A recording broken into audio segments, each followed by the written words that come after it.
everyone. Happy Pancake Tuesday. Happy Tuesday the 13th of February 2024. How are we all doing? I hope that we're safe and well. Those that couldn't be with us, I do hope you get well soon. And those that are on holidays, are going on holidays this week, enjoy and please bring back some sunshine. We're doing very well considering we're halfway through the month. It's important to keep our focus. It is hard to get going after Christmas and New Year. You might think, January the 1st, I'm on it, I'm going to do everything right. With the best of intentions, life can hit and we just find it hard to get going. The weather hasn't been great. So if we feel that we've been that way, this week make that one change, whether it's the food diary, drinking our water, watching our portion size. Just make that one change. Maybe even try and get 2,000 steps in a day. We can get that up to 5,000 maybe next week. Start off small. Start off with just one change. That's going to be your daily change.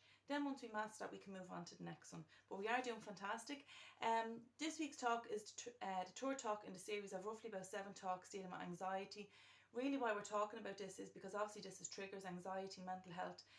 If they're not good, that triggers us to eat the wrong food, maybe overindulge, self-sabotage, that we don't really follow the program that week. So it is important that, as the title of the talk says, basic ingredients for good mental health. And it's great that mental health has been spoken about so much, probably more so in the past 5 years, that people now recognise when their mental health isn't okay, and we're talking up about it, especially our males, which is brilliant because they're not great at talking about things, and sometimes us as women, we're not great about talking about mental health, and we could be after being suffering in silence. So now that the topic is quite open and everyone is much more aware of it, it's important that we look after. It's like that we look after the car, look after the gas boiler, we get a service. We have to look after our mental health. And up first it just says learning basically to feel your feelings. That's really, really important. Acknowledge your feeling. There is no such thing as a bad emotion. And it just goes on to say, emotions are signals that tell us what we need when things are a little bit off balance. You know, when you just feel it, I'm just a little bit off today. I'm not running and firing on all cylinders. Acknowledge your feeling. Because sometimes we're very quick to dismiss it, or we feel silly. We say, oh, I shouldn't be feeling this way because of X, Y, and Z, and why am I feeling this way? No one wants to feel that way. If it, let's say it is an upset or anger or different things, but to feel that feeling because that's relevant to you in that moment, not to dismiss. Because sometimes when we suppress and push down all these feelings, one day they do have to come up. It does have to erupt a little bit like a volcano. So it is to acknowledge your feeling. We would have been all brought up with stop crying or I'll give you something to cry about. So sometimes in our adult life we feel that crying is a bad emotion, or we don't want people to see us crying because it can be recognised as that bad emotion. But as I said, there is no such thing as a bad emotion. It's relevant to you and how you're feeling in that moment. There is 6 basic emotions. Happiness is in there, sadness, anger, fear, disgust and surprise. They're your main basic emotions. Next one says say no when you're at capacity. So you know when let's say you're just full up capacity, you don't have any more space in your head or physically for anything or anyone else. You know that your limits, you're pushing your limits, and you're just really filled up with so much stuff that's maybe going on in life. Basically, this does prevent resentment when we learn to say no, and also that mental fatigue. And that, just as I got to share in the classes, sometimes do you ever just feel to yourself, I am just mentally exhausted.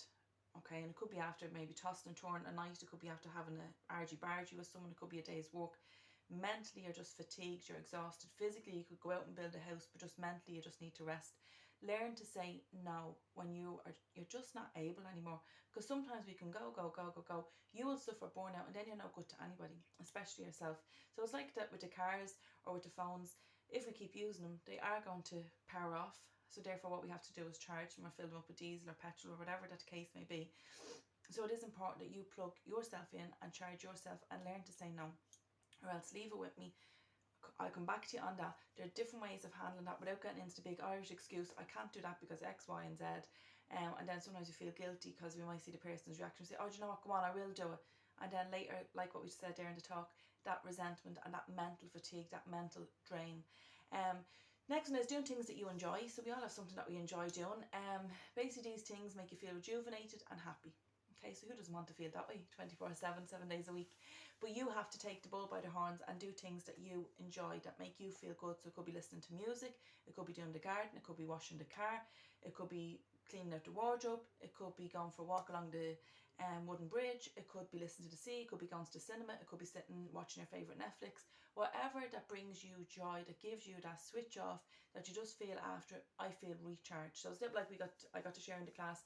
We went for a walk in St. Anne's on Saturday. Yes, it was busy, sun was shining, it was cold, everyone was happy, it was just a happy place to be, and just the feeling afterwards, it just changed the whole scenario of the week that we were after having.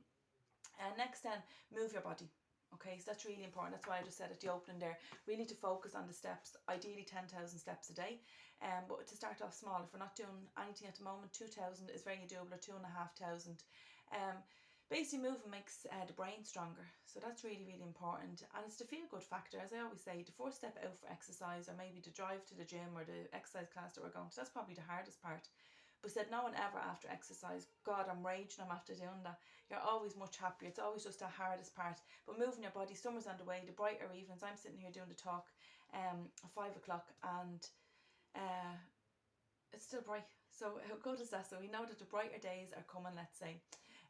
Next then is focus on, basically focus on the basics is what we're trying to say, and those three basics is hydration, nutrition and sleep. So good hydration, at least 2 litres of water a day. Yes, the weather's still cold, we have the heating on, so therefore we need to be drinking 2.5 litres. Tea, coffee, everything else is separate. Our water intake should be that, again, for the whole function of the body. Then nutrition, so obviously to make sure that we are following the food pyramid. And sleep then is also key. Sleep and rest is one of the top 5 points for weight loss. The body has to rest and rejuvenate to get going again the next day. So that is one of the key ones that we've talked about, and you can see that there's quite a recurring link in these talks. Next then, basically is understanding your values and your needs. Okay, so everyone has different values and everyone has different needs, but it is important. The best way, as it says on the talk, is communicate them clearly, because sometimes we feel silly for asking, or we don't want to put people under pressure, or we don't want to put anybody out.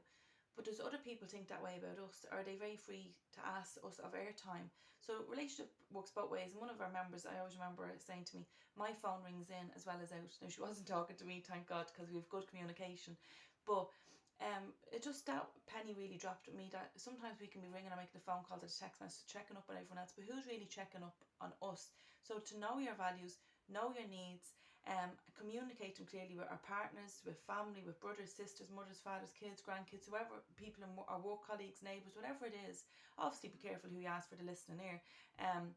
But to know what your needs are, because we all have different needs. So for instance, this is a very simple one. Sometimes I'll say to Sam, I need one of your strong coffees, or I need to go and take a hot shower, I need to just go for a drive, or just need to go from Mosey down to the shops. So you'll know what you need to basically clear your head in that given moment. So to ask for that, like that, I'll have to say to Sam, because I need Sam to look after the kids, so I can't just disappear up to the shower or down to the shops. So therefore I have to communicate with Sam, well, today I need to go up and have a shower, today I need to go down to the shops, just to give you that headspace. And that obviously works both ways in our relationship. So really what your motto is for this week is that mental health, it's not a destination. You know, sometimes maybe you're doing check-in at the airport and they'll say, where's your final destination? Because that's the end point, is the destination obviously when you get there. So mental health is not a destination, but it's a process. So it's not about how you drive, it's about where you're going. So that's a deep one, okay? So mental health is not a destination, but it's a process, and it's about how you drive, not where you're going. Okay, so obviously if someone is driving like a lunatic, going through red lights, going straight through roundabouts, not yielding to the right, maybe parking on double yellow lines or different things, that's chaotic. So sometimes that can be a little bit on our weight loss journey as well, that we can be a little bit chaotic. So it is important just to ground yourself, look after the mental health. Again, why are we talking about this from a Slim for Life point of view, is because if our mental health is not good, it's a knock on to our physical health. Then we want to eat, then we get depressed, then the clothes get tight, then we start missing class, then the weight goes on, then our confidence goes. So that's a very vicious cycle until we intervene and stop that. So I do hope the talk has helped. You know the drill. Any positive or negative feedback, to get in touch. I want us to have a great week. Stay safe, look after ourselves, look after that mental health. That's really, really important. Feel your feelings. Okay, and as I just got to say, it's 13 weeks to go until the 11th of May. £2 a week is obviously £26, and £1 a week is £13. So let's focus on the prize, make that change to see change. But have a fabulous week.